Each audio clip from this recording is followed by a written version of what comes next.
explorers of consciousness. I'm the void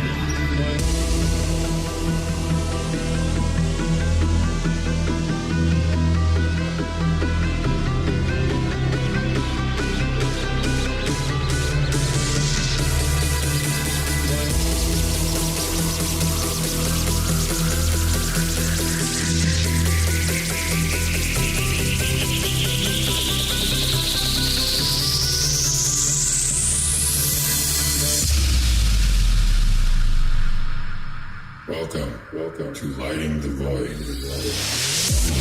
All broadcasting live from a shack on a hill in the Mossy Creek bottoms of Cane Creek, Arkansas. This is Lighting the Void, live on Fringe.fm, KTOK digital broadcasting, and live on YouTube and Twitch and Facebook, which I'm thinking next week we're going to be switching that to Rumble. If it's your first time listening to the broadcast here, whether it be the live broadcast or podcast, we talk about all things consciousness, conscious exploration, usually the weird and the strange. But if I would say for the most part, the people that are on the radio station, this is not their first time listening to the broadcast. I got a little bit of a late start. Sorry about that. But I was finishing an audiobook, as you can tell. I haven't slept, man. I'll tell you what book it is. It's a dive manual, Anthony Tyler's dive manual. It's 13 chapters. And last night, it was like 5 o'clock in the morning. So after I got off the show, I just kind of jumped right back into the work. And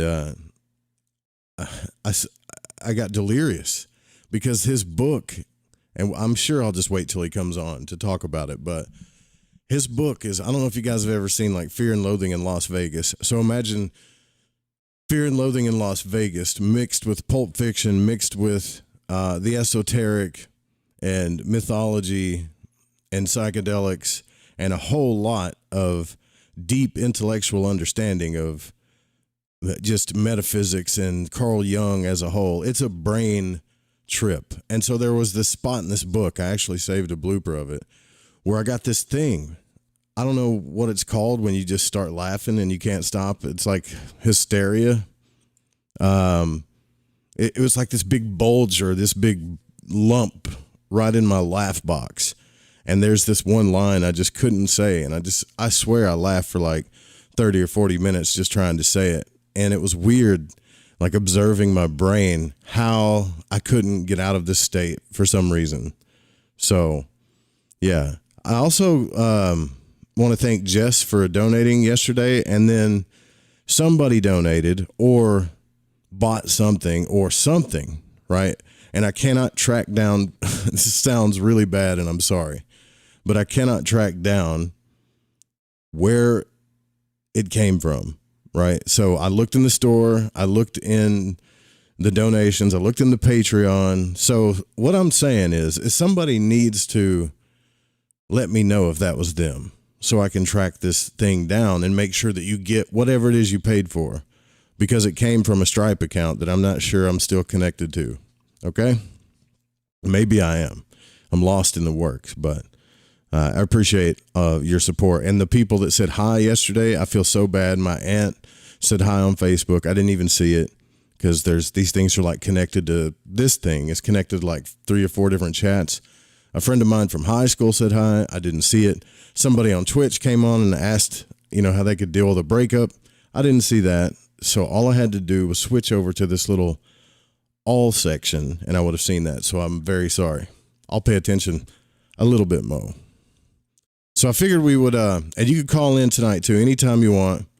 I've got the ringer on in my left ear. You can't hear it, but I can.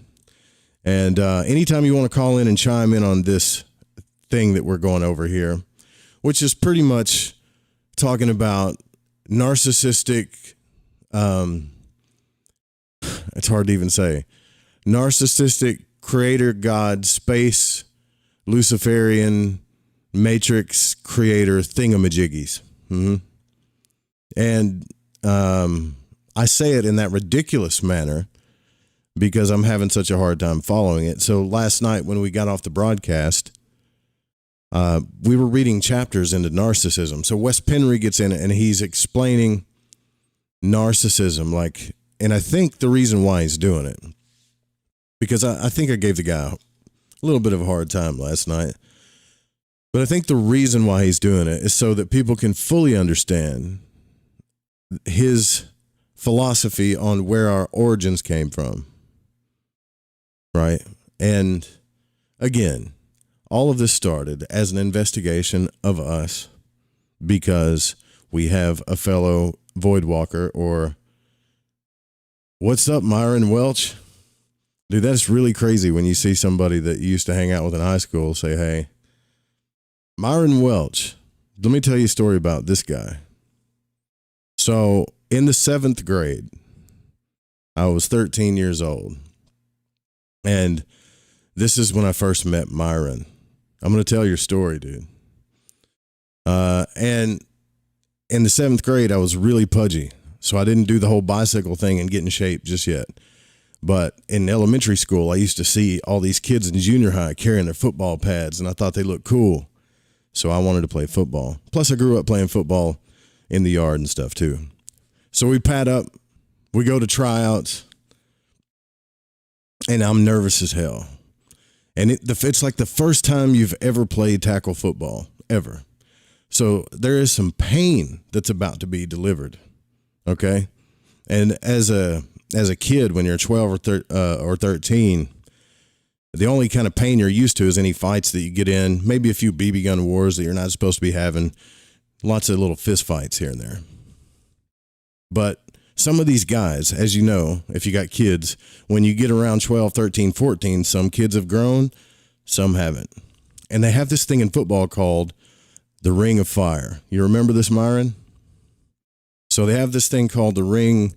It's like, I think they called it the Ring of Fire. And so everybody that's trying out for the football team gets in a big ring. And then they put one guy in the middle, and he just sits there. And he kind of shuffles and he waits until the coach calls out a number.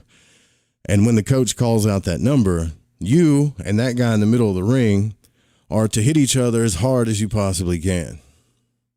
Now, we're all in this ring, and it's kind of like we all know that we have to go at some point. We all know we're going to get called. And there was like 2 or 3 people that I saw. And one of them was Myron. I was like, please, God, don't let him call my number when this dude comes in. Because Myron was not only bigger, he was probably a foot and a half taller than everybody. So he called the first number. You know, my heart's speeding up the whole time. Called the second number, my heart's speeding up, still wasn't me. And then the coach kind of glanced, and then he went right back at me, and then he called my number. And I was like, damn.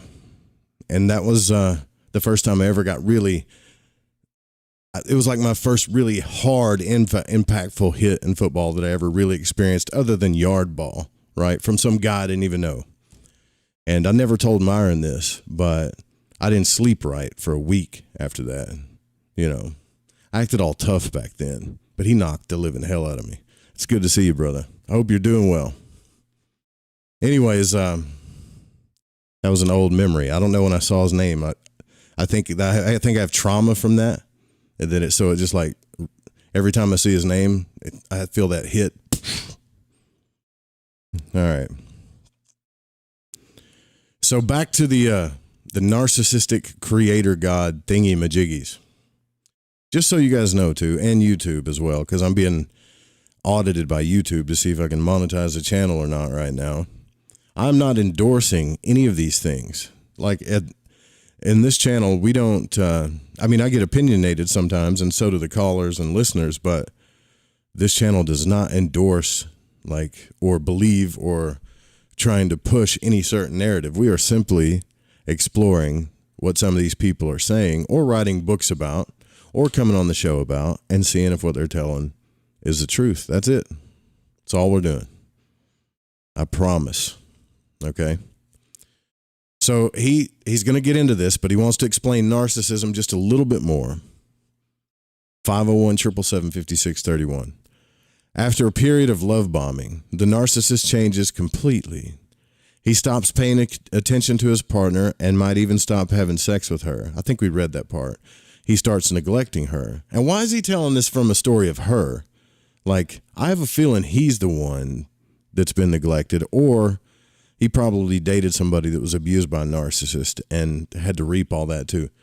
So he also starts neglecting her and becomes noticeably more distant in general, even avoidant. Instead of giving her compliments, he nags at her and points out her flaws and weaknesses. He often seems to be annoyed with her presence and disappointed at her, although the woman feels she has done nothing wrong, which she usually hasn't, or he usually hasn't. So you just went from a big period experience of love bombing to this. Most of us have that have dated more than 3 people in our lives have probably experienced something like this, especially if you're older. So he or she starts treating their partner badly by becoming unavailable, both when it comes to romance and intimacy, and they become more controlling and arrogant. Suddenly they want nothing of all the wonderful stuff the couple had in the beginning, and this partner is left unhappy and confused. This is like, where you have that voice in the back of your head where it's like, what did I do wrong? What did I do wrong? That's what they want you to feel, right? So they may often get angry at them for no apparent reason or for reasons that don't make sense to the partner, and then they complain that they've changed. I've had that happen. Someone's like, you're not the same. You're not who you used to be. And I'm like, yeah, that person's dead. Yeah. So in the narcissist's mind, they probably have, because they no longer correspond with this over-idealized fantasy. So over time, the partner feels completely neglected, not good enough, deprived of sex and intimacy, and they can't communicate with them anymore. Usually they become very shallow, and the partner feels they never gets to know them. It gets worse over time, and most of what they say will be held against them at a later time. Now, I don't like, all of these are kind of things that just are regular. Some of these to me are just regular things. Like, I don't know how to say this, but I've had like at least 10 girlfriends my entire life. All of them, at least. I don't want to sit here and count all the girlfriends I've had. That's embarrassing. But all of them have held something against me at a time or two, or vice versa. Yeah, that was the good old days, wasn't it, brother? So that doesn't make you a narcissist when people do that to you. It just makes it kind of wrong, or, it's a thing people do when they're losing arguments. They go back and they pull something from the past. So anyways, after the love bombing phase, when the narcissist thinks they've met the perfect love of their life, they notice that the object outside their inner fantasy, or the introject in psychological terms, does not behave like his introject, the idealized fantasy. They aren't perfect. A healthy person in this case changes their introject to fit with the real person who is separate from them, but the narcissist does the opposite. They try to change the outside person, or the object, to fit their introject. So he's using fancy words, but basically, let's say you're with somebody, and this is going to get to aliens and religion and stuff too at some point here. But so you have a partner, and you have this idealized fantasy image of who they are. And instead of seeing them for who they actually are and loving them for that, you're spending most of your time trying to manipulate and emotionally manipulate, like, them to be who you want them to be. Okay. No big deal, right? I mean, it is a big deal when you add all this stuff up, but we're getting there. Therefore, a partner of a narcissist feels unheard and unseen, and it's because they are. This is also why the abuser can treat their partner horribly. To them, their partner is an object, so who cares? I agree with that. They don't need to feel empathy for an object and can destroy it as they wish. So the narcissist starts manipulating the real person to fit the fantasy. This is why the narcissist says the partner has changed. However, the only change is that the partner is being themselves, but it doesn't fit with the idealized version of the person in the introject.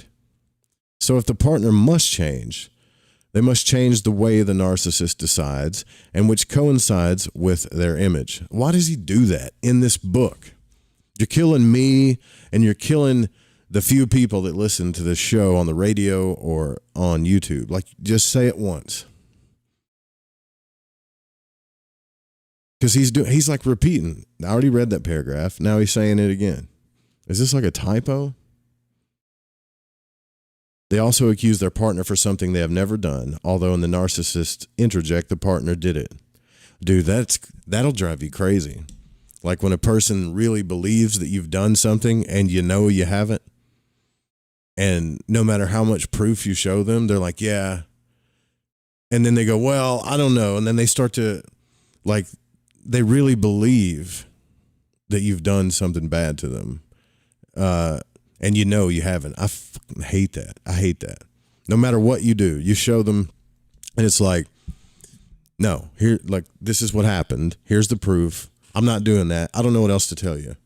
And then they start to believe you for a minute, and then they go, yeah, well, and then they just keep bringing it up over and over and over again until you're like, whatever, man, I did it. If we can just move on from it, you know. Unless you're like really beaten up, then you're just walking on eggshells and you're like a rat on the inside, you know, trying to prove to this person that you didn't do something. So the argument may end with that partner starts crying because she doesn't understand why they accuse her for something she never said. Like, this is really detailed. I feel like this dude went through all this stuff. So, but all this often makes it worse because narcissists can't stand emotional, quote, weakness is what they call it, because their partner is an extension of themselves and nothing separate from them. So in a sense, if a narcissist thinks that you're emotionally weak, they look at you as an extension of themselves, and therefore they're like, ew, you have emotions. That's weak, right? Doesn't matter if they were love bombing you and they were crying before, but if you have real emotions, it's weak. And if the partner shows vulnerability or weakness, they take that personally, as if they're weak. After all, this partner is an extension of them. See, I feel like he's like hypnotizing me. So then he gets into the shared fantasy thing. And this is all, I'm just going to skip all this because this is, it's all about energy vampirism, making sure that you share the fantasy with the narcissist. You guys have seen all these YouTube videos, right? So I'm skipping over a lot here. So as time goes by, the narcissist starts complaining more and more to their partner about how they misbehave and don't live up to their standards.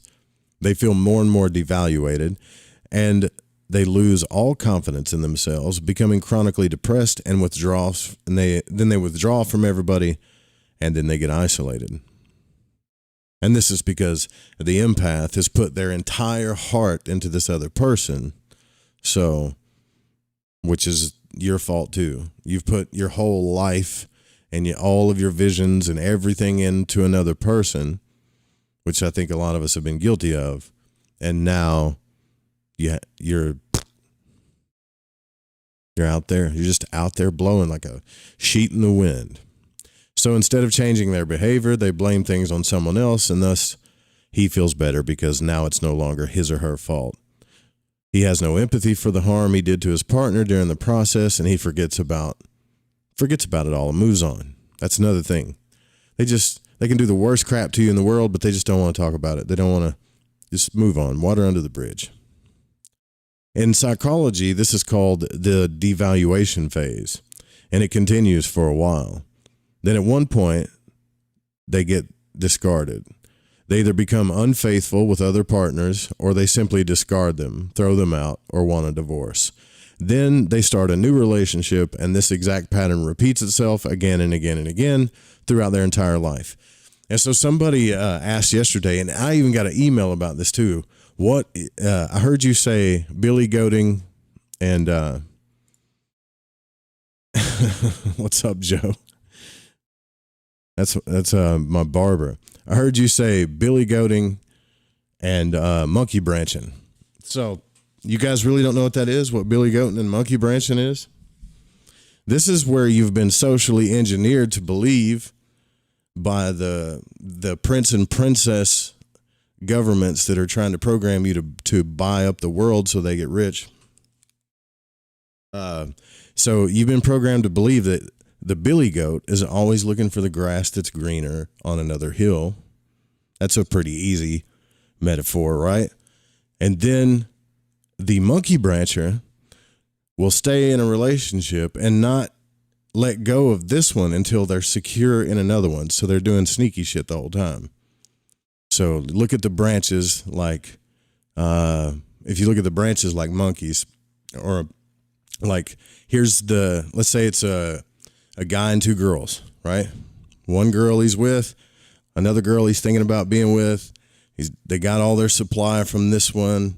So they got the billy goat and then monkey branch vision over here, but they're not going to let this one go until this one becomes secure. And as soon as they let this one go, they're not going to hang on to one branch very long. I mean, they're going to freak out and pick them apart and stuff, and they're looking for another branch because they feel safer when they're doing this, like a monkey, right?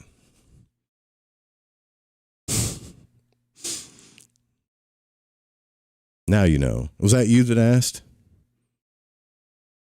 So if you've done that, don't do that. That hurts people. It hurts people bad, actually. Not that a narcissist would care, but...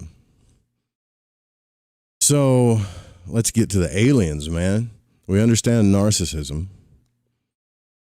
Sometimes the partner breaks up before the narcissist, and this is when it may get really ugly. Yeah, if you do that before they do, they can get a little crazy.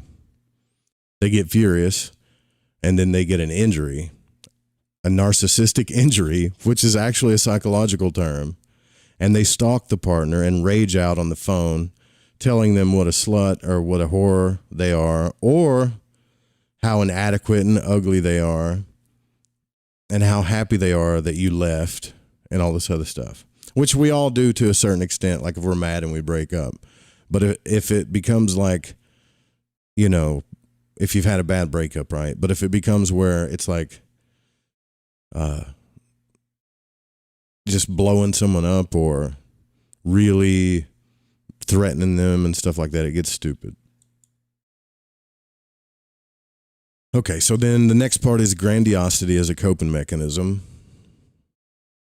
So after having conveyed how a narcissist typically operates, he says we need to go into more of the mechanics to fully understand why they operate this way. So there's two main types, according to Wes. There's the overt narcissist and the covert narcissist. The overt narcissist is obvious, dominant, loud, and a bully. These are the kind of people that like freak out on you when they don't get their way, you know? Like they just freak out emotionally to the point where you just don't even deal with them, or you don't want to upset them because they might do something crazy, right?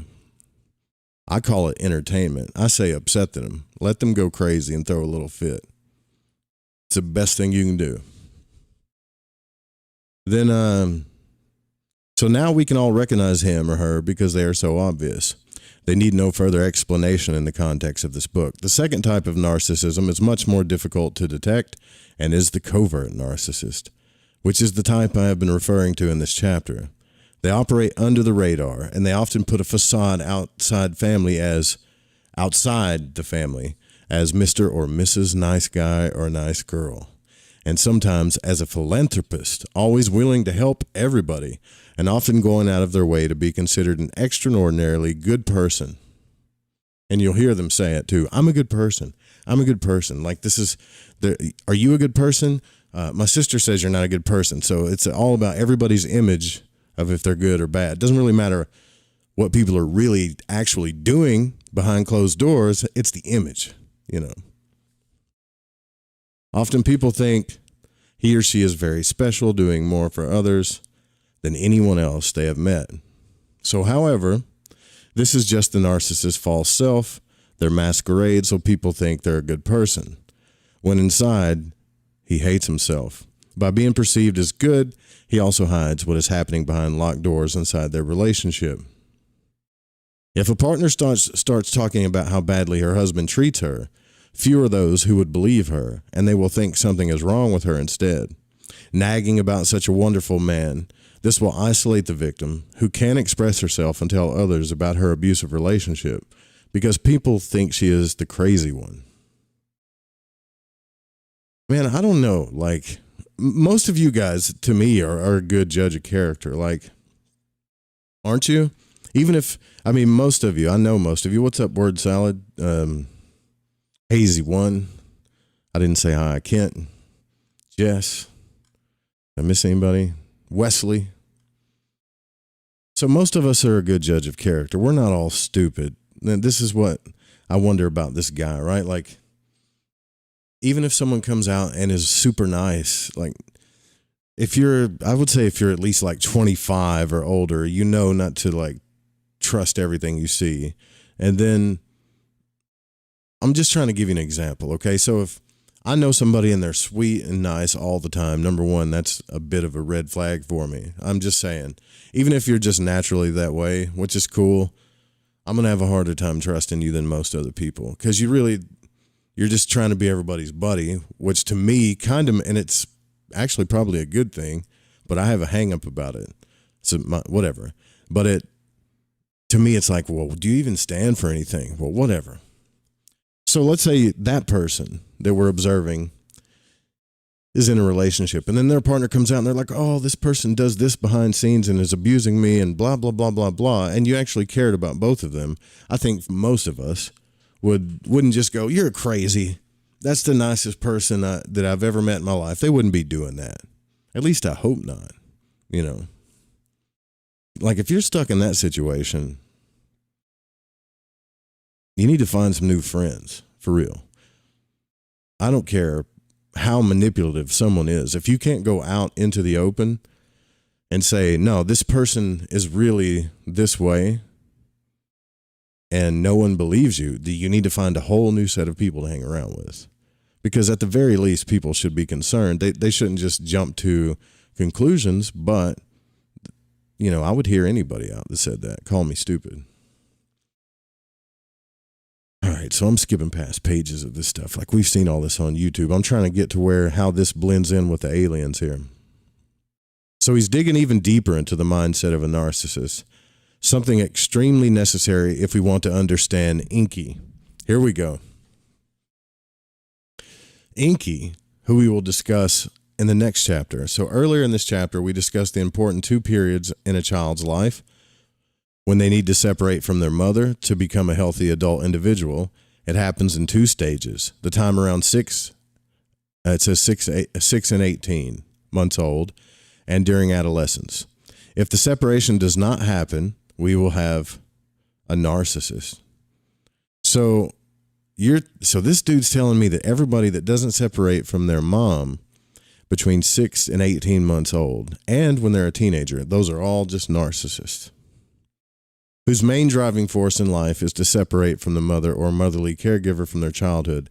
This is the only thing that drives their romantic relationships. They can't feel love the way a healthy person feels love, because in their minds, we, the real persons, are merely objects, and the real partner is only existing in their introject, the fantasy inside their heads. The love they feel in an intimate relationship, and in friends' relationships as well, is the love and attachment they have with their mother. A love that is twisted and perverted. This is like really Freudian. Just saying. A love that is twisted and perverted because of how they were treated by their mother and the abuse they were subjected to. Still, they are looking for the unconditional love a healthy mother gives their child in a way no one else can give them.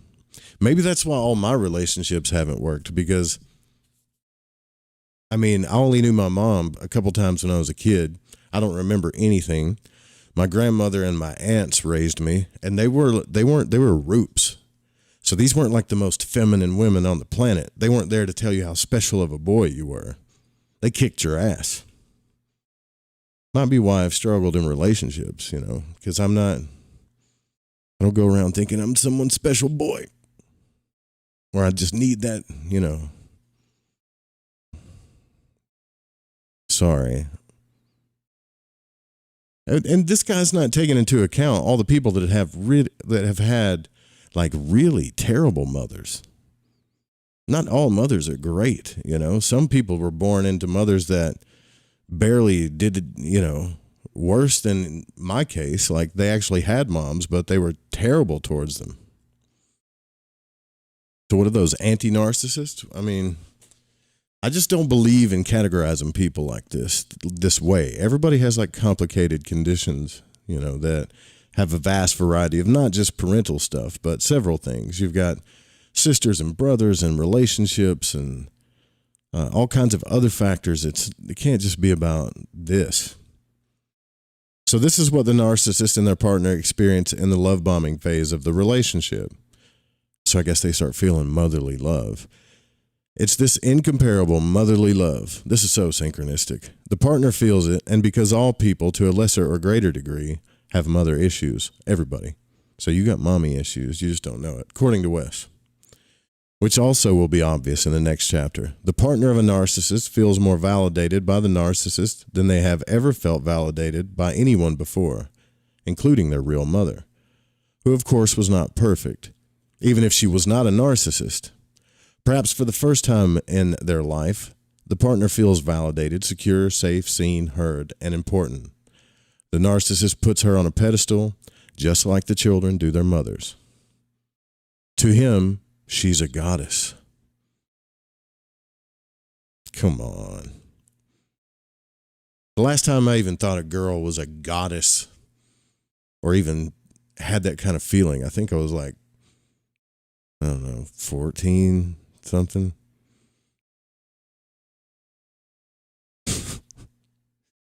I want to talk to Wes, dude. Like I got a really morbid psychological thing. I just want to pick this guy's life apart and see what he's been through. So what he does to create his introject is to take what Professor Sam Vacklin calls a snapshot of his partner. Dude, I'm like 10 pages. He's still saying the same thing.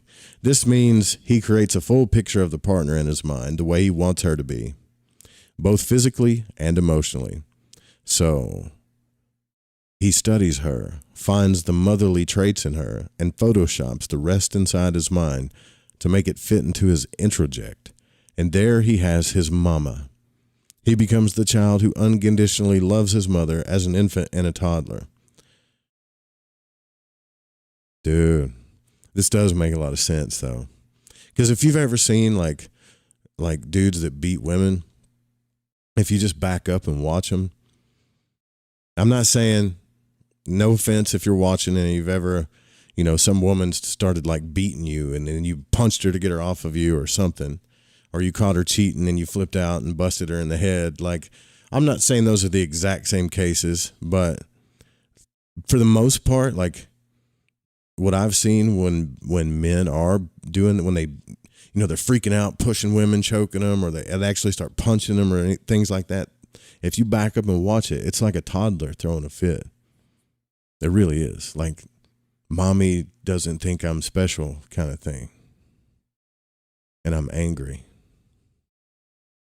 So he becomes the child who unconditionally loves his mother as an infant and a toddler. And needless to say, he does not walk through life thinking his partner is his mother. This all happens subconsciously. Read some Carl Jung. You've been reading too much Freud. Simultaneously, the female partner feels there is something different with this man. It feels like he is almost like a child in some ways, and though he might appear secure, assertive, and attentive, there's also something childlike with him, and her mother instinct surfaces. She feels she needs to take care of him. Yeah, they do that. Aw, like a mother. Like the dude could just be beating on him, and then they're like, aw, he just needs a little work. He was having a bad day. It works the same way with men. They feel the parental instinct to help if the narcissist is a woman. Not until much later in the relationship might she realize that the man she married is actually a child who throws tantrums and acts like a little kid. She would be perfectly correct because a narcissist never becomes an adult. He is stuck in time when he created his false self, so a crucial part of him never developed into an adult individual, especially emotionally. Remember, we discussed how the real self got hidden deep inside the mind of the false self when things in his life became too traumatic. This little child surfaces and now throws tantrums in the narcissist's adulthood. Okay, so we don't have to, he goes in like an outline. Let me see if I find anything special that we don't already know. Okay, so he's going to describe a healthy one. Let's talk about that. So the narcissist starts his new relationship subconsciously using his partner as a surrogate mother to be able to eventually separate from her. Females to him represent his mother. To recap, in their mind, an infant or a toddler can't separate between their mother and themselves. The mother is an extension of them. They feel they are one with the mother.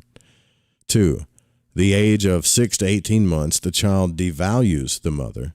They get annoyed with her and want to separate from her. So the child starts exploring things on their own. And in these moments, the child realizes they are separate. They are a separate entity from their mom. This is a big moment in a child's life. The mother lets the child explore and come back to her when they feel unsafe. Unless you're like, no, and you just hold them real tight and you don't let them become an individual. What I just described is a healthy relationship between a mother and her child. So we get it. The narcissist subconsciously plays out this pattern over and over throughout their entire life in relationship after relationship. Yeah, so there's the love bombing in the beginning. When that phase is over, they start doing the devaluation. And then they discard. So it's love bombing, devalue, discard. Love bombing, devalue, discard. And then there's like cheating. They have to have other people involved. That kind of thing. And then he gets into how, like, why it's so hard to leave a narcissist and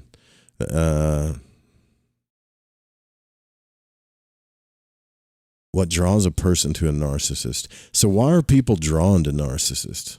That's a good question. According to what appears to be the most reliable studies, there seems to be 2 main categories of people narcissists are drawn to. The first is the person who has little to no boundaries and is therefore an easy target. We've all been there. Don't deny it, especially if you're like a romantic like me and all you ever dream about is having like a lifelong partner or whatever that gets you. You've done that. We've all been there. The narcissist won't go for someone who has strong boundaries and clear guidelines for how they want and don't want to be treated. That's too much work for the narcissist.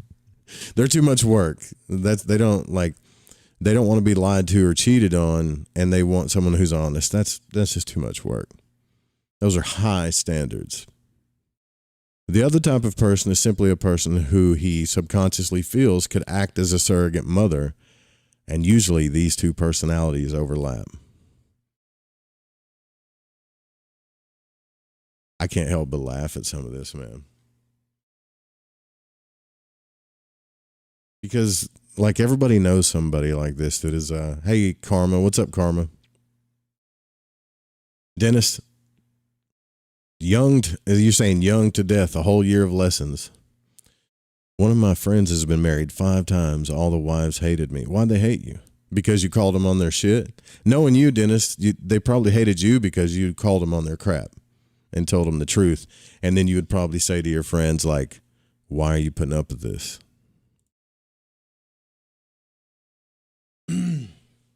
You notice how we're talking about this stuff and like you'll always see like 8 or 9 people leave the room because they're guilty of some of it. But you have to understand, like, we've all been guilty of some of this stuff, some of it to a certain extent, because to me, narcissism to me, and this is after studying Jung and Freud and all this stuff, narcissism is just a massive embellishment into the ego, into the mirror of the self, which is the story of Narcissus, right? The mythology. Let's see. However, you might ask yourself how a female narcissist will choose a male partner if she wants to separate from her mother. Studies show that it doesn't matter. Even if the female narcissist is heterosexual, she will subconsciously look at her male partner as her mother anyway. It should also be noted that the same dynamics apply in homosexual relationships or in any other relationship. Well, duh. It has little to do with genders. It's all about separating from the mother. Another aspect of this is the female who looks for a wild man, even a dangerous man in some ways, because she wants to tame him. This is very common for a woman with mother issues. She wants the untamed man and use her mother instincts to make him nice and normal. Unfortunately, with this mindset, she often finds herself falling prey to a narcissist, or rather a psychopath, who will not conform. Then she is struck in a very abusive relationship. So wait a minute, man. This guy is extremely polar, okay? I don't consider myself to be a good guy or a super wild dude either. Like, there's people that are in between.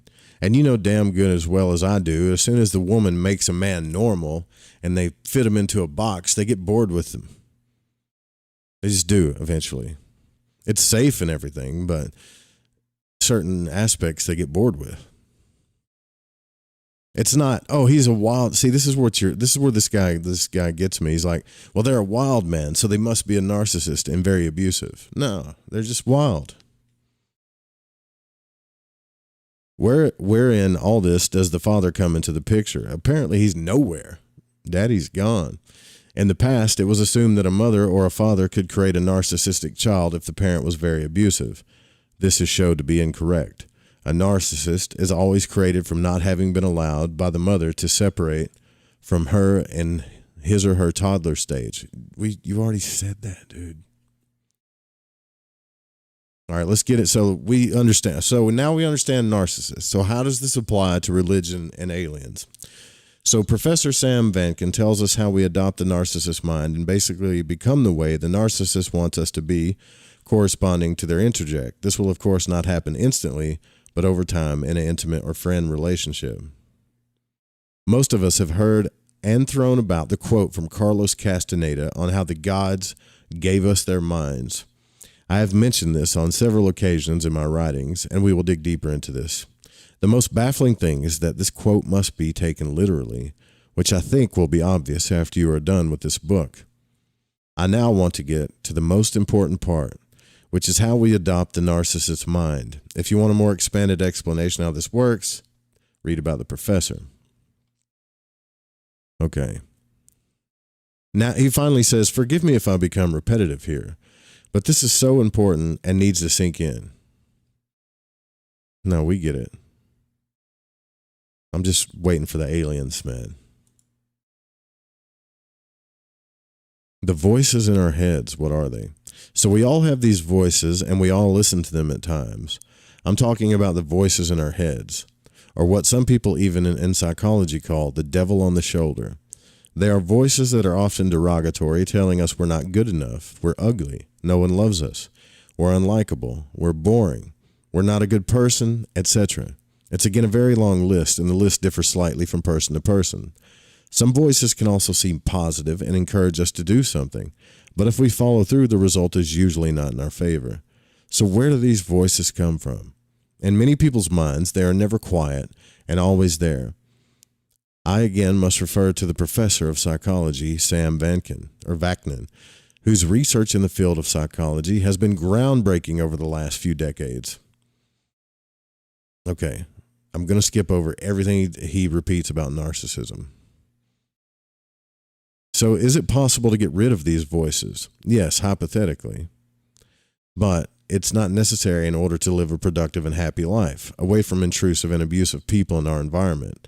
Yet the more of these voices we can silence, the better our boundaries will be because we become more ourselves. Yeah, I get that. So this is a big grandstand on how people get programmed. I think I understand now why he's going down this road.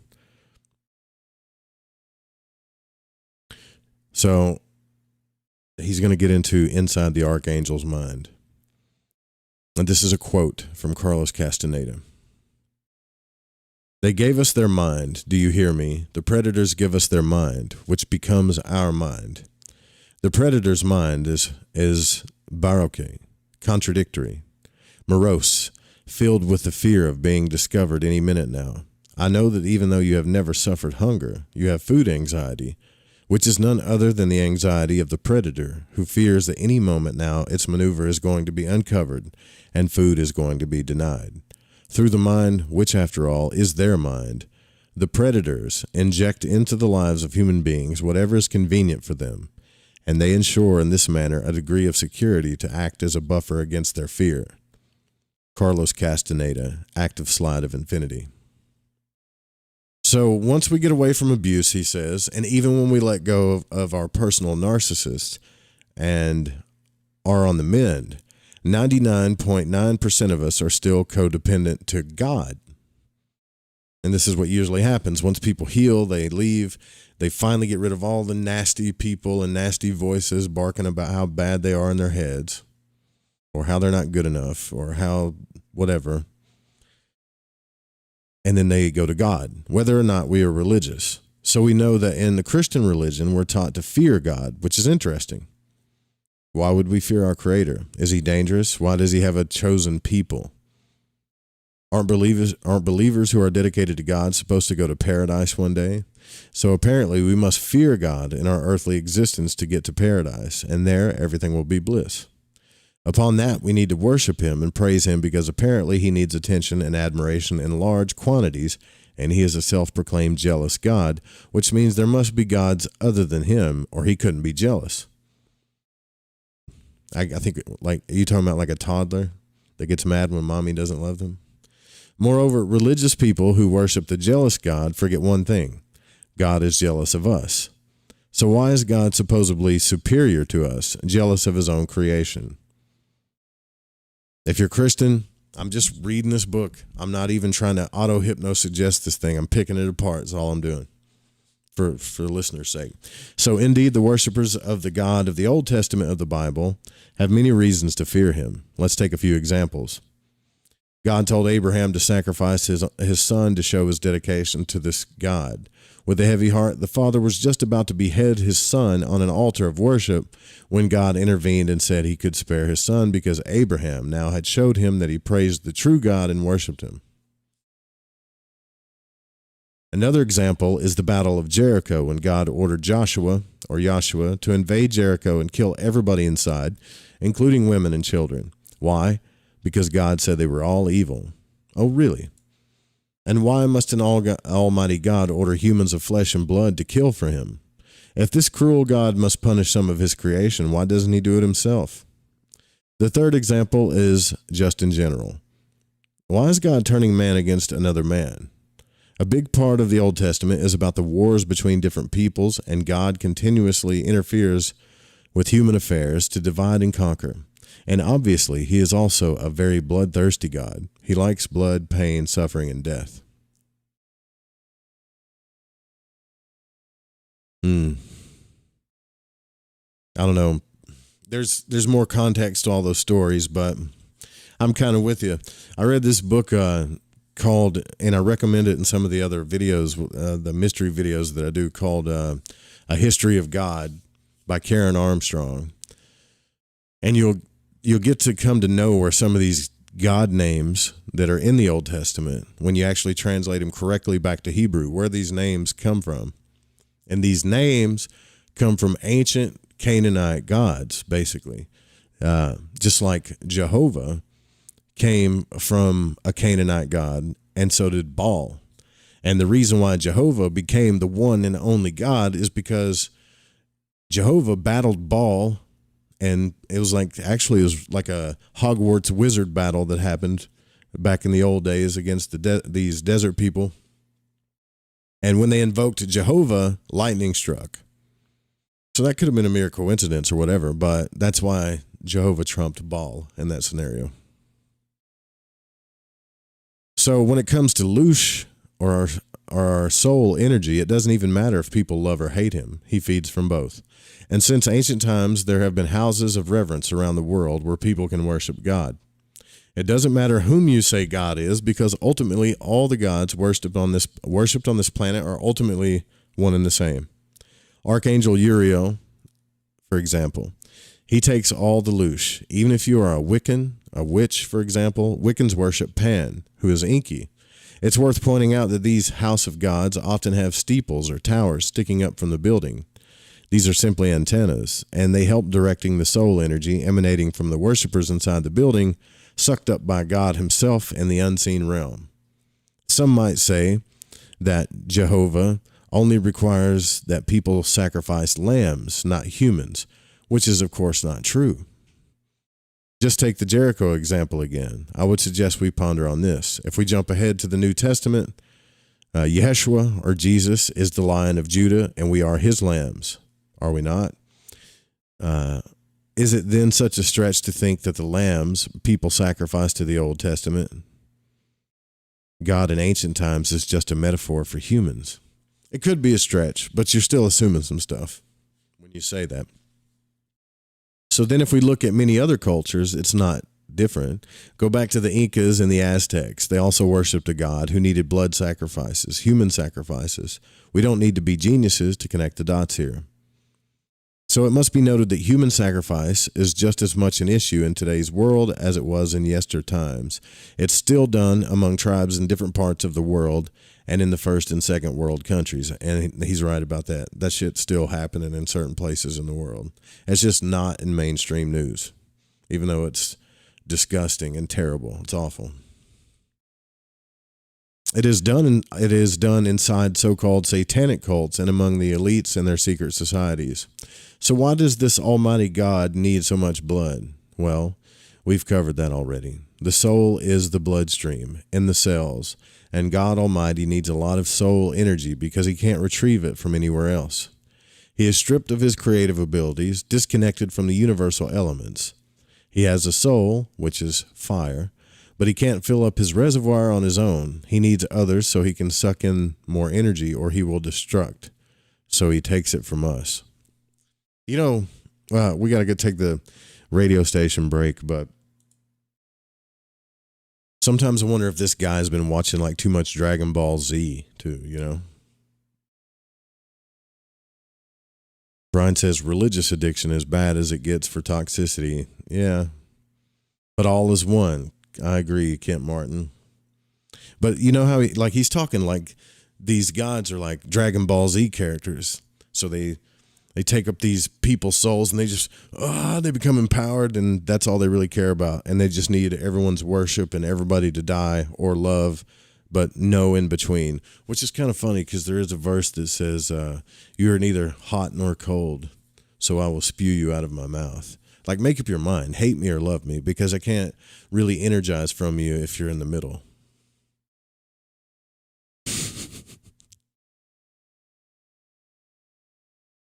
I don't know, man. I think, Dennis says, he created us. Why would he need energy? I don't know. Like, when you get into this stuff, man, this is a whole other rabbit hole, right? It's easier just to follow religion in context.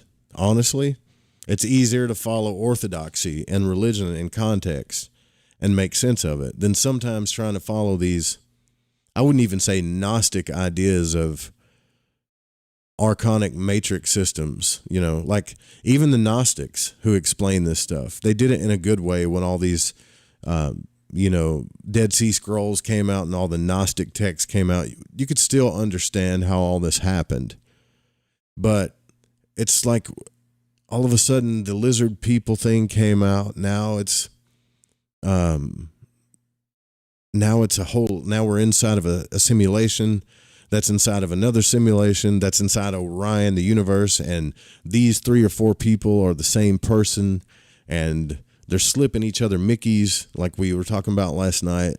And, it just, you want to know what I really think? Because I'm trying to take like a journalistic approach here about all this. But I really think that there are actual conscious explorers who do research. Take a guy like Thomas Campbell, for example. Take a guy like him or William Buellman. So for years and years, they've been studying spirituality and consciousness and have actually been getting out of body and getting the spirit and seeing how consciousness works with reality and stuff like that. And they answer a lot of the age-old questions of victimhood that we have. first it's religion. So our first enemy there is Satan. And then once we overcome it seems like once we overcome the illogical things of religion, and then we make up other gods that created these religions to manipulate us. Or people, right? And then once enough conscious exploration has happened and enough scholarly, like I guess you could say scholarly research has happened, then another person has to come out and say, okay, I might not be right about that. So it's another matrix system inside of another system. This is just what I think. No matter how intelligent they make these books, there is no way of knowing, because it's either channeled or they have an insider that they can't really talk to us about. And God knows what happens to those people, the people that have insiders. It's really fun to talk about and read and stuff, but all I'm saying is this guy's got 4 chapters on narcissism. I tend to pick things apart psychologically. He's got 4 or 5 chapters on narcissism. You can tell by reading his books, he's got some pent-up anger because he's probably a good dude that's been taken advantage of his whole life. Probably. Just like a lot of people have. Victims of circumstance. Victims of other people. But he is identifying as a victim, which is something Thomas Campbell talks about. Like, we're all victims of all kinds of things. But when you start to identify yourself as a victim, and things come around to kind of prove that you could be wrong about you being a victim about this one thing or that thing, then other stories to start kind of like stacking up about how you're a victim. Instead of spending your energy on actually trying to find the answers in this stuff, you know. It just doesn't make sense to me. Like, if you want to be a mechanic, nowadays you can get on the internet, but back in the day, if you wanted to be a mechanic and you don't know anything about a car, you would get tools and you'd start taking it apart. You would do the work, explore the car, figure out how stuff worked. Nowadays, we're just like, nah, the cars run us over. They're run by gods. Oh, those gods aren't real, or, okay, well, then they're other gods inside of another matrix system. And the light is false. Don't go to the light. It's a trick. I mean, think about it. New world, old pain. I can't play that. I can't even play these songs, man. I'm going to get like booted off of this stuff. This is why I think everybody should just be like philosophers. Just be done with it. I'll be right back. We'll talk more about Wes Penre's theory here. At the top of the hour. I'm Joe Roop. This is Lighting the Void. Stay with us.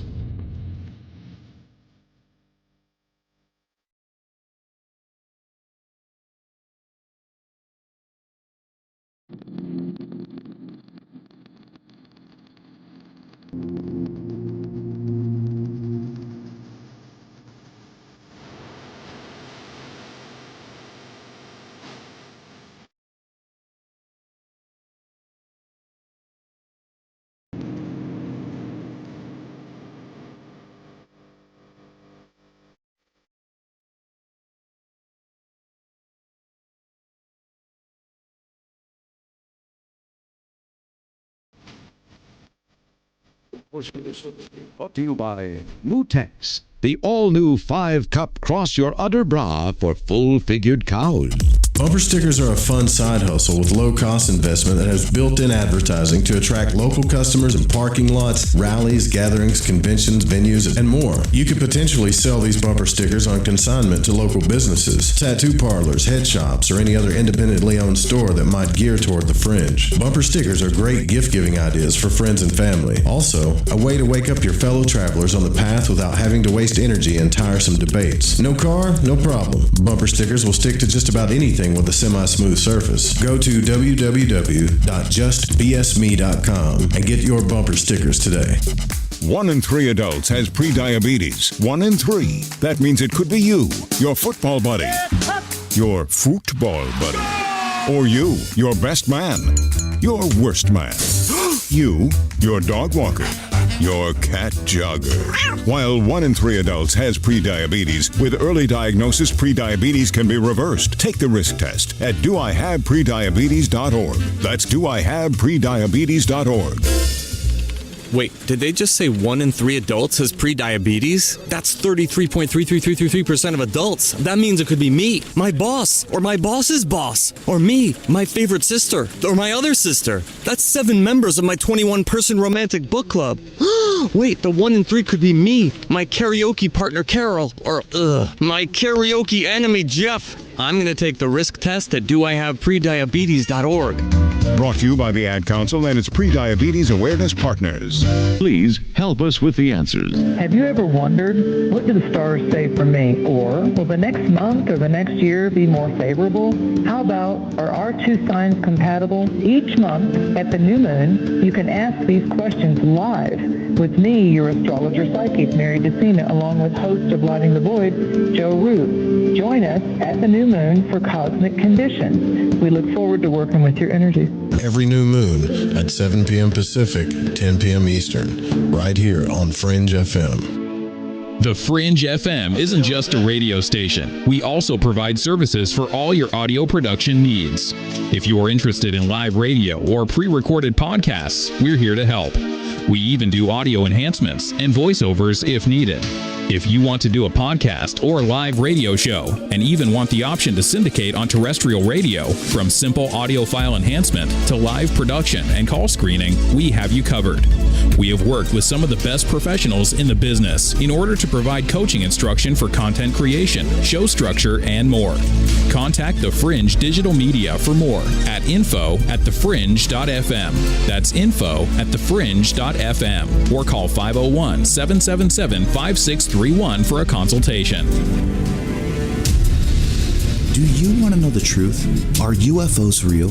Are aliens visiting Earth? Are governments around the world hiding the biggest secret in history? We're UFO Seekers, official partner of The Fringe FM, and we're on a hunt for the truth. Join us as we investigate locations like Area 51 by subscribing on YouTube at youtube.com/UFO Seekers. This portion of the show is being brought to you by Moonshine Light, the new low-calorie illegal whiskey for people who are looking for an easy way to lose excess pounds and their livers.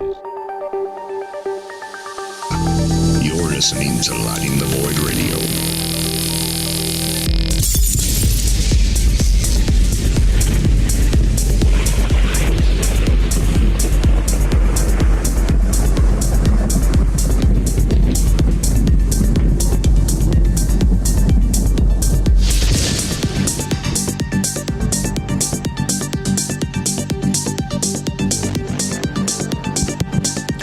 Welcome back to Lighting the Void Radio. We're live on the Fringe FM, www.fringe.fm. Michael's asking, where can you get a shirt? If you go to the Fringe FM, we have a gift shop. If there's something up there that you want that we don't have, I'm sure I can get somebody to make it and drop ship it, all the way down from watches to hockey pucks to whatever. Everything helps. So even donations help, but like everything helps. JustBSMe.com is our new partner who signed up to be a partner with the Fringe. We vetted the guy, and he's selling bumper stickers, and he's a really cool dude. You can start your own little side gig, and this works too. You can go to his website, JustBSMe.com, get some really cool bumper stickers, like a patch of 100 or whatever, that got some phrases that mean things, that maybe messages you want to get out. Go to a gas station, go to a head shop, whatever, and just sell them on consignment. Make you a little extra scratch, because God knows we all need it, right? So you can do that. That supports the Fringe FM. You can grab a shirt. You can donate. And if you can't do any of that, just spread the word. Leave a review. Call-in number tonight is 501-777-5631. We're back. And really, I just have this mind where I want to investigate like the mindset of all this, because this is one of the first things that we started getting into was the Gnostics, right? So the Gnostics, if you go back and listen to the shows from previous years, I talked to a lot of people that studied Gnosticism, and Gnosticism was about there being overlords that really we're over the religions, and then, they claim that the gods of the Bible and stuff like that were actually the demiurge. And there's a lot of text to back this stuff up, but I still think that we have to keep in mind that all of these texts, all of them, have been channeled in some form or fashion. If we're going to be real with each other, all of them. So, doesn't make them not real at all.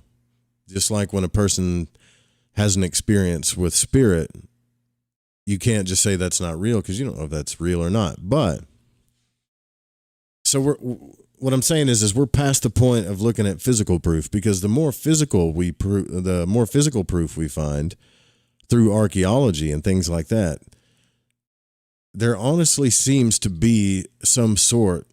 It backs up it kind of backs up the story that we were seated here. The more we look up, because we keep finding more stuff, we keep digging more stuff up that shows us that there's things that correspond with astrological correspondences in the sky that have been dated back to thousands and thousands of years before history has ever even gotten close to being right about this stuff lining up. So there's obviously a hidden history. But I hate trying to go down the road of this subject, because I'm not an archaeologist. I'm not a geologist. I am not an astronomer. Okay. And this is a very large subject. So we got a lot of people, including religions, anti-religions, Gnostics. I would call them Anunnakians. All kinds of different theories as to what really happened. And really, the truth is, based on the evidence, all the evidence that we have, the only thing that we know is most people are full of shit. And even when we do find evidence, we can only speculate as to what some of these temples mean, as to what some of these red-headed giants mean. So a lot of this stuff is channeled and put together speculation, if we're just being really, really honest with each other. Some speculation is valid. I mean, if you put together, especially the Nephilim story, why would people write about that? And then you have these giants, and then they're dug up, and then you go back further to these archaeological sites that date back, like I said, whenever, and we keep finding more of those. Things get a little fishy. It doesn't even look like Darwinian's theory, or especially Darwinian's theory of natural selection, or any of that stuff. It looks like we were seated here. Like there were people that were being taught how to perform certain things that were so-called forbidden in the books of Enoch. One of them being, secrets of agriculture and things like that. So if you think the alien people are crazy, when you listen to these broadcasts, you have to understand that their origin stories, at the very least, I'm not talking about the UFOs or the alien encounters. That's a whole other thing. But the origin stories of most of the people that believe in aliens have a very valid speculation. What I'm trying to do here is validate this guy's speculation, because one of our listeners, as he feels like he's on the verge of at the end of his life. He was diagnosed with ALS, and he read these books, and they scared the hell out of him, because these books are pretty much stating that everything he's ever been taught that happens to him after he passes away is wrong, or it's false, or it's there to trick him or steal his energy or something, which is not a fun thing to read about, before you think you're going to die, right? It's especially if you're diagnosed with a disease or something. And I guess I have my own narcissistic viewpoints on this, like my own, I don't know, man, like my own morbid curiosities as to why people come up with the speculations and the stories that they come up with. Because I don't believe until you prove to me, whether you like it or not, and that's just the way things should be. I like transparency for every single reason. I don't believe that you have an alien or an insider stashed away somewhere.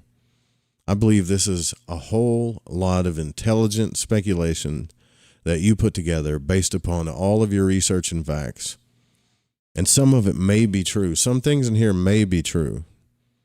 But some of it is, if you were being honest with us, is entirely speculation. And if you produce an insider and show us this insider, I'm sure I and others will say, damn, we were wrong. Like if you brought us an alien and the dude was like a real gray and he starts telling us all this stuff, then maybe I would consider it more. Now, again, that's not saying that any of this stuff is real, especially the religious stuff, but whatever. All I know is that our timeline is based on the birth, death, and resurrection of a man that was called Christ. Something happened. Whether it was a fable, real or not, you have to admit, something happened because it stirred up enough people, including the churches and the pagans and the Council of Nicaea and all these people to go, oh, shit, we have to come up with some type of orthodoxy. We have to have we've got to blend the pagan stuff with the Christian stuff and the Jews stuff with the Christians so we can govern these people because something happened. Or it was just one hell of a powerful rumor, Yeah, Dennis is right. We need a belief, some more than others. If I took away your radio show, what would you think beyond I'm an asshole? I don't know, man. I would just start writing, I guess. Like I can't not express myself. I'll go crazy. Did I get what you're saying there? So he goes on and on to talk about how God across many religions, has the same traits and personality flaws, while he expects for us to be perfect or act in certain ways because we are his extensions. So yes, Dennis, he did 4 chapters on narcissism to explain how God is acting like a narcissistic toddler because it's all fake. On one level, we need to become what he could never be, so he can be perfect through us. But it's also an oxymoron because, on the other hand, he needs to control us and keep us oppressed so we don't exceed him and threaten his godhood. Moreover, if we are not perfect in comparison to his introject, he, God, is not perfect because, in his mind, we are him. Either way, he says, I would say he doesn't set a very good example for how a human should be morally or ethically. God is prone to favoritism. He glorifies certain human tribes and condemns others. Well, that's because the texts come out of the Middle East, man. Where I told you, the ancient Canaanite gods, they all battled each other. Some gods won other stuff, and it became orthodoxy. It became the word. But if you really get into this stuff, Christianity got their stuff and it evolved from Judaism. Judaism evolved from the Brahmins and so forth. Like everything kind of evolved from one religion to the next. And we're supposed to continue to do so. I'm not talking about human evolution, but philosophical, conscious, evolution is what we're supposed to do. And even if you're a Christian and you don't believe that, you need to read Hebrews again. Read the whole book. That's the way things are. That's how we got the book, the Kabbalion, because it was an evolution of Hermetic text. Man, people either love their scrolls or they condemn them. So I like this paragraph, though. He says, so let's pretend God went to a therapist. What do you think he would be diagnosed with? That's a good question. Well, I'm not a psychologist, but I've studied the basics for a few years, and when it comes to personality traits and personality disorders, in the case of the Old Testament God, it's not rocket science. God would most likely be diagnosed with psychopathy, narcissism, and Machiavellianism to begin with. One would almost say he's the archetype for personality disorders. For those who don't know what Machiavellianism is, here's the definition. Machiavellians are sly, deceptive, distrusting, and manipulative. They are characterized by cynical and misanthropic beliefs, callousness, a striving for money, power, and status, and the use of cunning influence tactics. Sounds like someone I dated. Machiavelli, Tupac. So this is the God of the Old Testament whom people worship and believe is the most divine there is. As we can see, God is clinically insane according to psychology. And although he, at least the 3 personality disorders above, he has at least those, we can safely also call him an overt narcissist. He is overtly abusive and overpowering and is evil. All right, so let's move on to the New Testament. We get that. I swear I'm not trying to offend anybody. I'm picking apart this guy, really. But it is kind of silly, you know. Like, to me, the whole idea of worshiping something outside of yourself, like worship me or die, worship me, like the whole idea of worship is really ridiculous to me for some reason. Being grateful, like grace, is not a ridiculous thing. Forgiveness and love are not ridiculous things. Being extremely, like if you look at worship that way, like you're extremely grateful for the like love, life, and light, and the process of it all. That's one thing. But like there's some connotation about the word worship that just rubs me the wrong way. Think about it. All right, I'm going to say something weird, but have you ever had anybody like actually try to worship you as a person because they had some kind of weird hang up or kink or something? It's not healthy, right? Like it makes you feel weird. It's like an evil feeling. It doesn't even feel right. It's not healthy at all. There's something dark about it. So in a sense, I can see what the hell he's talking about with this, you know. So he says the God of the New Testament. So here we go. So if the reader is only vaguely familiar with the Bible, you might still have noticed that the God of the Old Testament is a mentally ill being who also seems to be schizophrenic. And the reason is that Jehovah is a composite of beings generally attributed to Archangel Uriel and Archangel Metatron, Enki, and Marduk, respectively, where Uriel is the less evil of the two, although it sometimes interweaves. So he calls it YHVH, which is the tetragrammaton in magic, or Jehovah is just a title, not the name of God. The original Jehovah, long before humankind was created. This was a title held by the Queen of Orion. So this guy believes, just so you guys know if you're just tuning in, he believes that Orion is this matrix universe that is hidden from us and that we're not actually run by a masculine God figure. It's actually a mother figure outside of this simulation. And because it's just a title, it was hijacked by the archangels who rebelled. And the matrix, Uriel, and sometimes Metatron, is Jehovah. Thus the God presented on earth is in most cultures today is male. He is not God, but an archangel. It's also interesting to notice that God in the New Testament is absent. Instead, we are presented with his son, Jesus of Nazareth, or Son, S-U-N. We're going to talk more about this person later. Man, you are bound and determined to piss some people off, aren't you? So from having researched Jesus, his teachings from different angles, he says, I do believe there is truth in it, but not as it is portrayed in the New Testament. As usual, it has been distorted and inverted. Only some of the story is told, and even that has been compromised, as is usually the case in this construct. So to get a deeper insight into what the New Testament is about, we need to go to the Gnostic teachings and the rejected gospel that, for good reasons, viewed from the controller's perspective, were excluded from the Bible. Well, this is a first. This is the first time I've ever heard anybody say that, especially in this community, that the Apocrypha were ejected from the Bible for good reasons, other than Orthodox people like, what's his name, that YouTube channel, that guy that always talks about orthodoxy, that wears Hawaiian shirts all the time. So, however, ironically enough, even the Gnostic Gospels are compromised. The following quote is relevant to Enki's Matrix. And then he says, doctors destroy health, lawyers destroy justice, psychiatrists destroy minds, scientists destroy truth, media destroys information, Religions destroy spirituality and governments destroy freedom.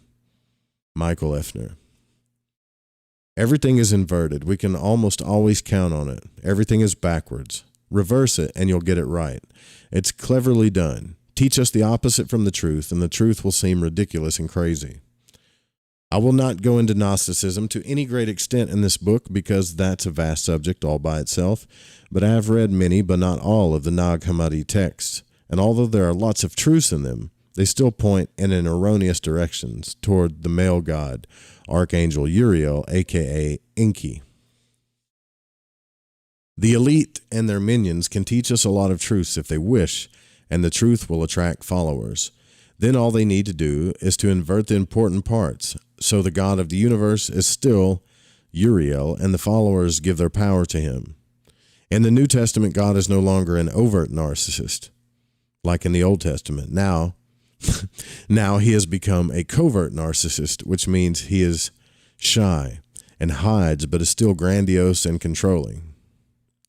Instead of openly and hands-on with assistance from his helpers, human elites such as Joshua, and they interfere with human affairs in the most destructive ways, he is the New Testament, manipulating humankind from the back seat, using his son to do the job. In the sense, God's son is Marduk, and looking at things from this perspective, there were at least two Jesuses, Marduk and the real Jesus, whom we will address later. So everybody who believes in God, whether it's the Christian God or any other God, takes on Enki's narcissistic personality and becomes narcissistic in the sense that they inhabit the God's narcissistic mindset and become like him, piously judgmental. This and much more will be evident later. So now he makes an outline. I don't know why he didn't do this in like the next chapter of the book. So he's like, now that the reader knows about overlords and Enki in particular, you can see the comparison between the human narcissist and what I call the cosmic narcissist. That's a new t-shirt. We're making that t-shirt now. If you are still not convinced, I want to give you the following comparison. A human narcissist in the following order. 1, love bombs, then 2, devalues, and then 3, discards. Enki as God. 1, love bombs, the light at the end of the tunnel in the afterlife. 2, devalues the life review and the BLA, between lives assessment. And 3, discards or recycles the soul. We can also look at it from the following perspective. Imagine you were Gareth and reading this. Enki loves his creation, Homo sapiens sapiens. In other words, God loves his creation.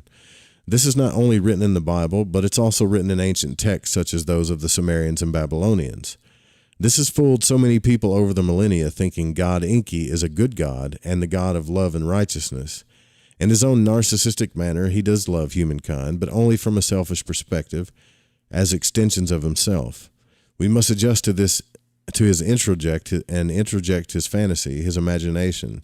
He idealizes us, and so long as we act in accordance with his snapshot of us, he loves us. See, when we become unpredictable and derive from his fantasy, he devalues us, his physical creation, Homo sapiens sapiens, and the outside world is always objectified, and the real humankind exists for him only inside his mind, him being what we would perhaps call the arch-narcissist. Now we've got archangels and arch-narcissists. When we deviate from his reality, he immediately devalues us, and we all become bad unless we fall back into the herd mentality again. If we don't, we all become disposable. He discards us. He kills us off in wars, famines, and genocide, etc. It is true that there is an even darker agenda behind Uriel's destiny for humankind, but the discard phase is still true. And in his mind, we are truly objects, literally speaking, and who cares if you kill off objects? After all, from his narcissistic perspective, we only exist in his mind. Jesus, man. Seriously. Like if I had $5 for every time this guy said narcissist, we'd all be rich right now. You can't find where the t-shirts are? How come I swear I do this so easily, and it seems like I can never make it easy for people. So I'm going to the Fringe FM. Right now. We're going to solve this problem right now. There's a thing, a top menu, gift shop. Click.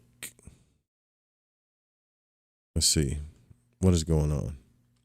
Yeah, there's t-shirts, coffee mugs, stickers, tank tops, expensive recycled socks, and posters. I'll see if I can drop this link here for you. If there's something that you like, that you think is more stylish, let me know. Well, you know what is kind of trippy? So, when you translate everything from like English to Greek and then Hebrew or vice versa, you have the Elohim. So you have the plural form of gods, which he is kind of right about that, which is kind of like the plural feminine form of God. And then they say, you know, something or other like we got to cast them down because they're trying to become like us. But I just don't understand how someone so intelligent can take everything so damn literal, because there are so many, like Manly P. Hall revealed this too. There are so many different messages in the Bible, from gematria all the way down to like the metaphorical reason why something is, the spiritual reason why the verse exists. Like you can read some of the verses in the Bible. It says 8 different things and they're all true. But this guy is having us focus on the one main aspect, which is like exact history, which kind of throws me off anyways. So he's talking about manipulators, and in a sense, he's at the same time trying to mold our minds and teach us about why we should believe what he believes. It's kind of hypocritical, I think. Who we got on the phone line here? Let me see what area code this is. 913 area code. Who are we speaking with? Hey, it's me, Karma Michelle again, Joe. What's up? I'm on my mom's phone tonight, so. Don't be talking about your mama. That makes you a narcissist. Yeah, that guy is a little bit manipulative himself, I think. Yeah, of course. But that's what people do. All people manipulate a little bit when they try to get you to see their point of view. Like it's just. Will persuade. Yeah. He's definitely doing persuasive writing. Yeah, for sure. What's on your mind? What I want to call in, what I think is that there are lots of beings around us, on like multidimensional beings all the time, dark and light entities, because the Vatican has a telescope that they named Lucifer, that is a Santilli telescope, convex lens telescope, and sorry, my chihuahuas are going off. And so they detected light and dark entities with that telescope that we can't see with the naked eye. So they have technically proved that. And I think that, you know, these entities, like, kind of prey on us. I'm having a hard time hearing you. Sorry. Shush. Boo-boo, sit. So they you know, inject thought forms, I think, into our minds, and like they can be tricksters. They can be helpful, or they could be tricksters. You know, like the Djinn, or I mean, there's lots of mythology out there about it. But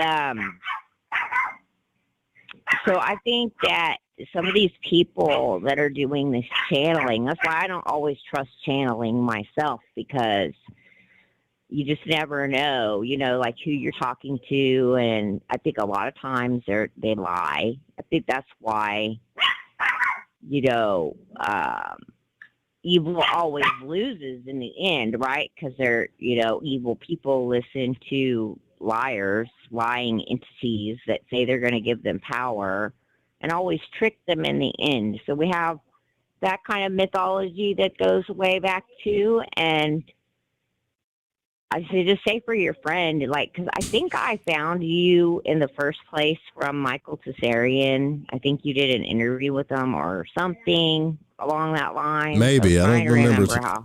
I don't remember talking to him, but I kind of liked Michael Tessarion. Yeah, I like him a lot too. And I found a book on his reading list, his reference list on his Irish Origins website.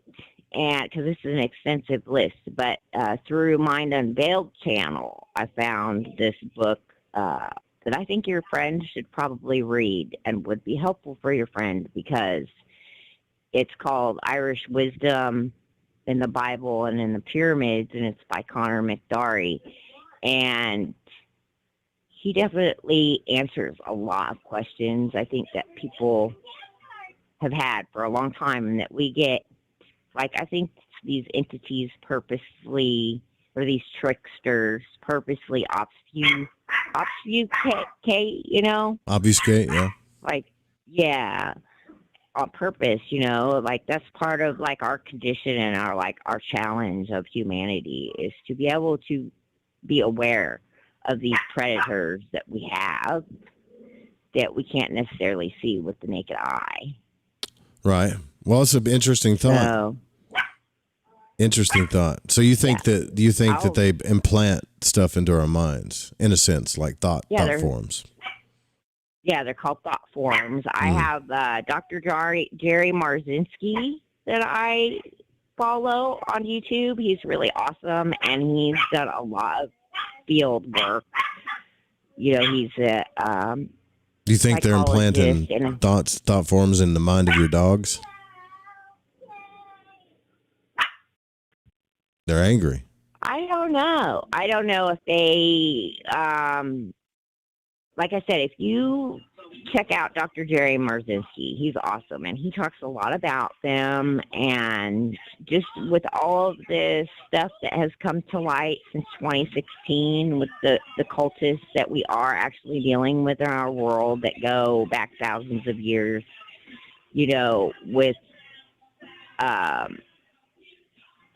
Epstein's Island and all the weird stuff they were doing in that temple and in the basements of his place, of like the CCTV footage that we got of that and all this different stuff that happened. Well, to me, I just feel like, and also if you read like the Emerald Tablets of Hermes, and I mean, there's a lot of data going back through history backing it up that there are these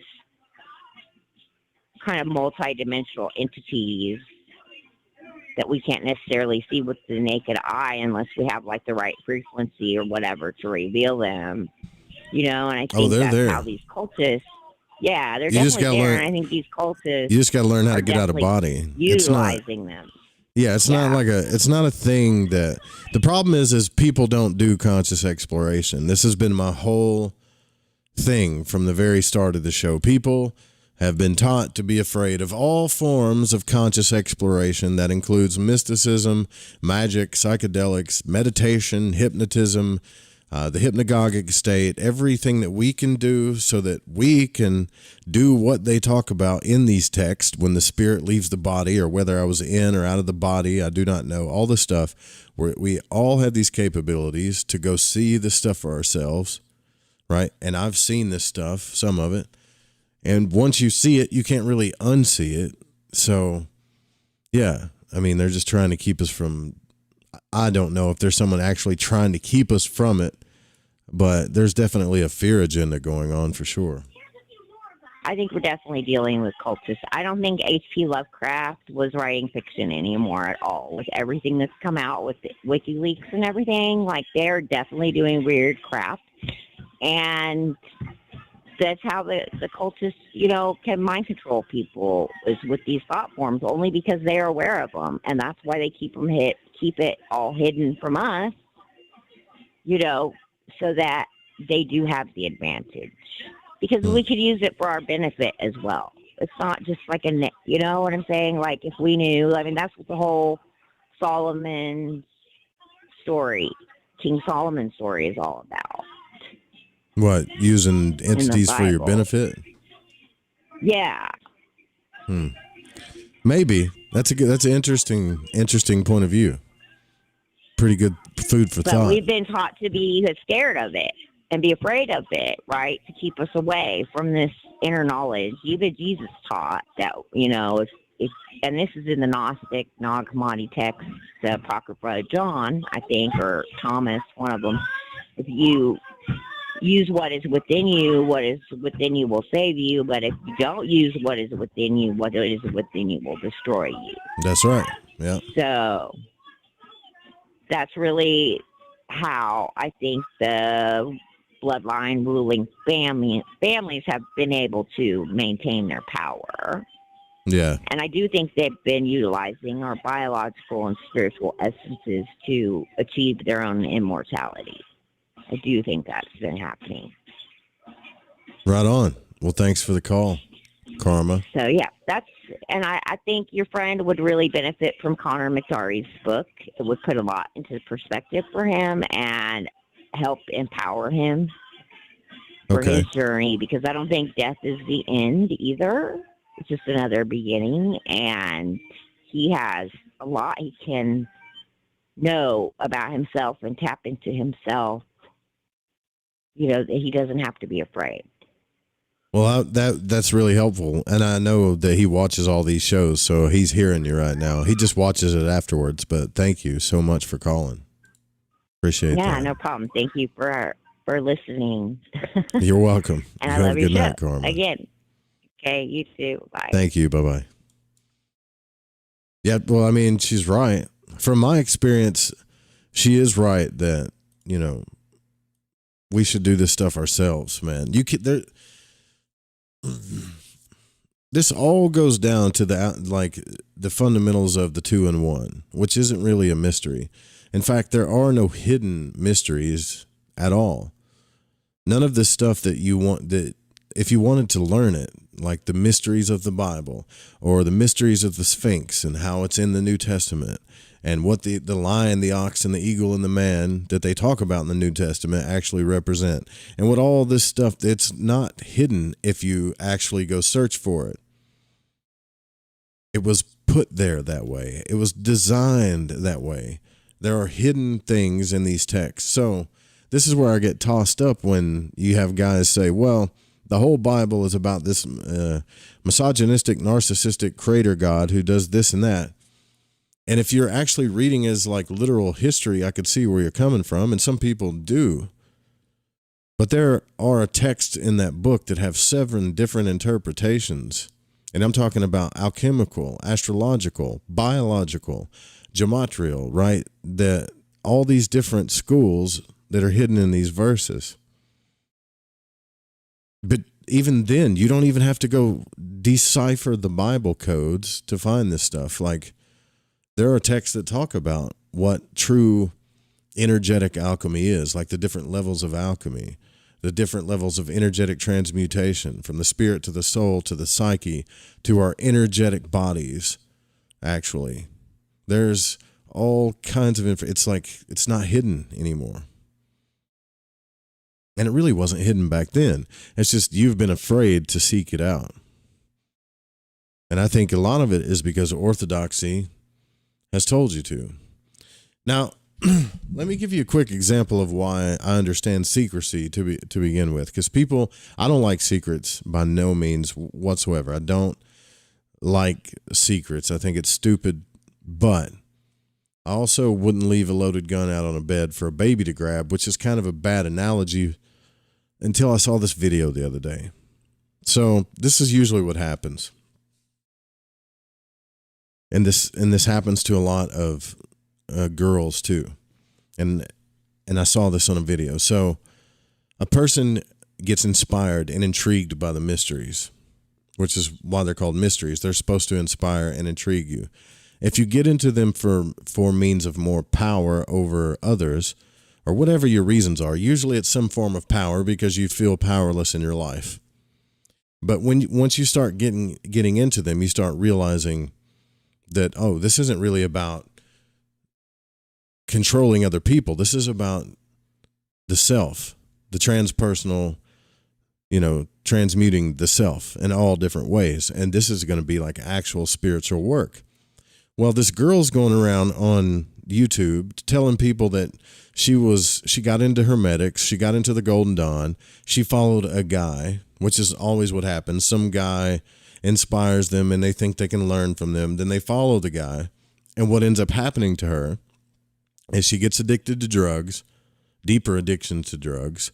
The guy tries to sleep with her. He tells her to sexually liberate herself and all this other stuff, which is kind of, if you think about Crowley, that's kind of what happened there too. So now she's going around telling people that this is what the Golden Dawn does to people. And it's just some asshole who did a little bit of research, more than a lot of people are doing, figured out the mysteries, went out and intrigued people so that he can, I guess, prey on girls and get them addicted to heroin. I don't know.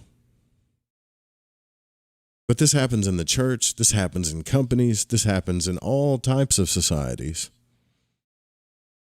And this is why some things were kept secret. It was first kept secret because they got killed for it, because they would get murdered for not believing in the biblical text.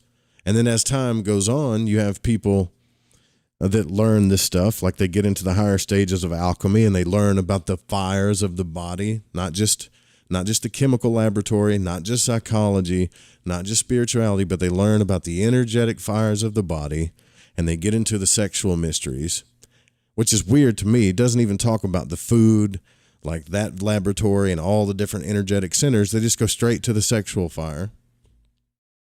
They make a thing out of it. And all this stuff was kept hermetically sealed. That's why it's called hermetically sealed, hermetically secret. So you don't have assholes going around preaching the mysteries, preying on girls. That's just one example. It's the same thing with the priests and, like, Catholicism. There's good priests, and then there's other ones who everybody's like, oh, you're father, the keeper of knowledge, and come here, my son, and all this. It's all bullshit. So there's a reason why we kept things secret. But nowadays, if the girl would have realized that the magical process to begin with, the hermetic magical process to begin with, is going to cause you suffering. Once you start doing these like rituals and invoking these elements, it's supposed to cause you suffering. If you haven't worked out an aspect of your life, it's going to bring that to your ego. That's what all this symbolism is showing when you're coming up to the sun. If you haven't worked out the earth element in your life, if you haven't worked out your psyche or your emotions or whatever, it's trying to do all this alchemical work in one lifetime is what it's trying to do. And it can be painful and hellish. And then she's like going around like, oh my God, like I was told that it was all about my inner light and it was all about this and that and that. And you could tell it's like, yeah, someone told you that you were going to have more power than other people and that you were going to manifest your princess world, right? That's what they told you. But that is not what the process is about. There are forms of low magic where you can do little spells and all kinds of things to help get your psyche in tune with what you're trying to manifest. But the great work has everything to do with changing the self. And if you're going to get involved with hermetic alchemy in any kind of way, it's going to be tough. Not only that, instead of doing it yourself, you found a guy to latch on to because you're scared, and he seems to know more than you. And then he fucked you up, and now the whole Order of the Golden Dawn is screwed because of it. The same thing with Crowley. There's only been one guy that's been on this show that was like, Crowley was a traitor for British intelligence, and nobody understands that. And he's telling the truth. He released like the biggest secret of all, and there's actually a whole process to it. But even today, what my point is even today, you can learn about this on your own. And that's just the magical side. You don't even have to do this. There are if you simply just want to get into the spirit and explore stuff consciously, you don't have to take psychedelics. You can, but you don't have to. You can just learn how to get in certain trance states. You can learn how to do out-of-body stuff, and you can experience all of these things for yourself. And if you can explore consciously then why the hell are we arguing over all these gods and things, man? Like, I wish I could explain this. I wish I could get Gareth to get out of body, but I'm sure it's tough because it's hard for him to relax in his body because his body's starting to become a prison, you know. So anyways, back to this book, like he's saying, okay, so now we see that the gods are like narcissists who love bomb us, devalue us, discard us, and recycle our souls.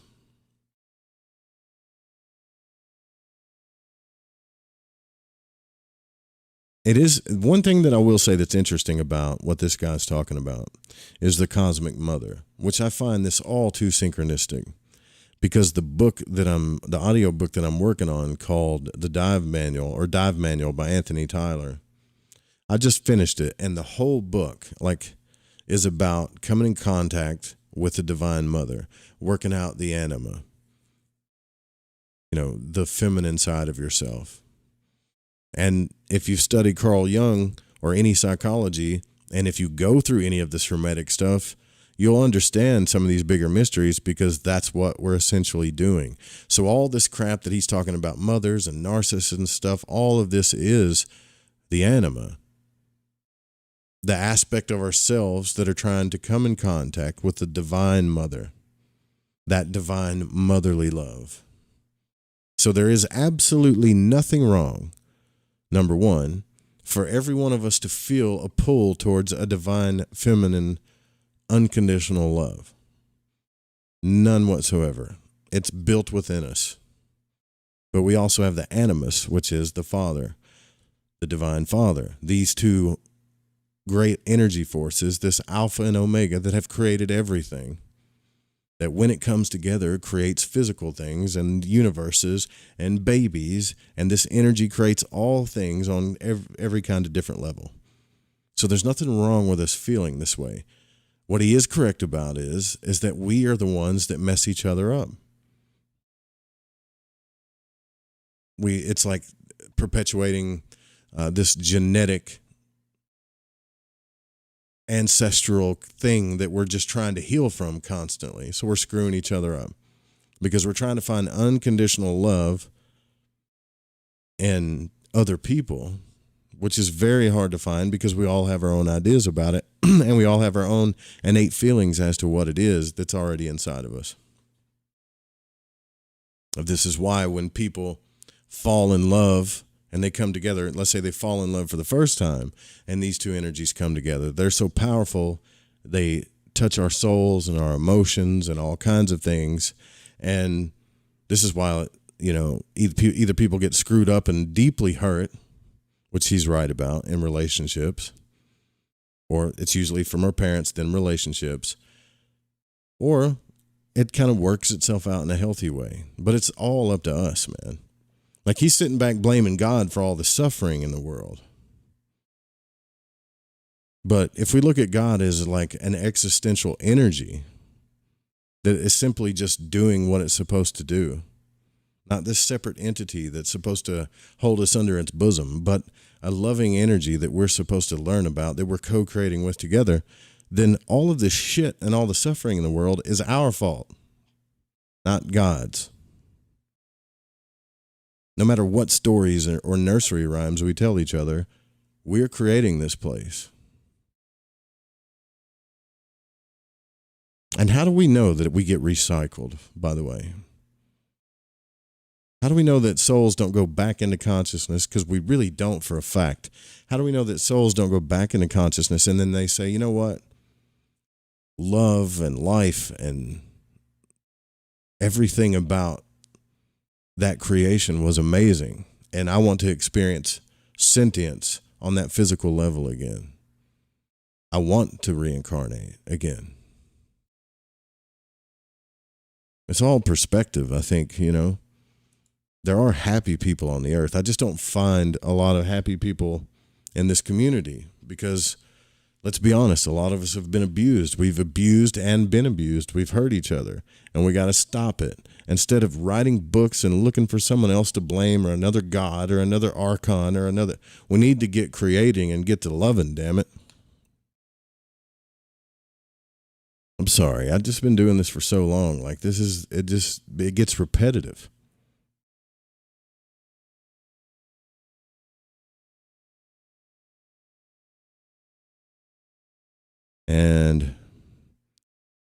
But I'm going to create, we have to do what's called the Cosmic Narcissist t-shirt. Does anybody got any good ideas for that? So we can just make can anybody draw that? We can draw some kind of like Lovecraftian thing and then put the Cosmic Narcissist on it and make a t-shirt out of it. Or someone's going to steal my idea and do it already, probably, but we should make one and put it up in the shop. So as I'm skimming through the book here, Gareth, the next part of this book is the creation of a cosmic arch narcissist. Look, guys, there are beautiful teachings in the mysteries if you'll study them, if you'll go through them. Like, just go through them. It's always the origin stories and the suffering that we're trying to work out. And to me, this is just simply a matter of you're either psychologically identifying yourself as a victim or you're a warrior and you're overcoming your challenges. That's it. That's all it is to me. But some of this stuff is interesting. All right, so tomorrow night, Ryan Gable will be on the show. Next week, I think it's next week. Hold on, let me pull this calendar up here. Yeah. So tomorrow night, Ryan Gable's coming on. I think Anthony Tyler's coming back. I'm going to discuss the trippy stuff that I went through while I was doing his book Dive Mind. And then Jeff Harmon's coming back too. And still working on some surprise guests. So if you can support the Fringe FM, do so. If you go to someone was asking earlier, just go to fringe.fm, go to the menu, and click on gift shop. If it's on the phone, you probably have to hit that hamburger button thingy and just look for the word gift shop. You can also just donate there too. And yeah, thanks for coming out tonight. It was fun. Tomorrow night we'll be back and I'll have to listen to just my self-talk.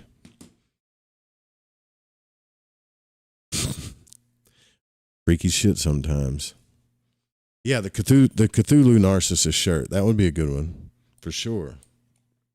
Let's do that one. Good night, y'all. Love you.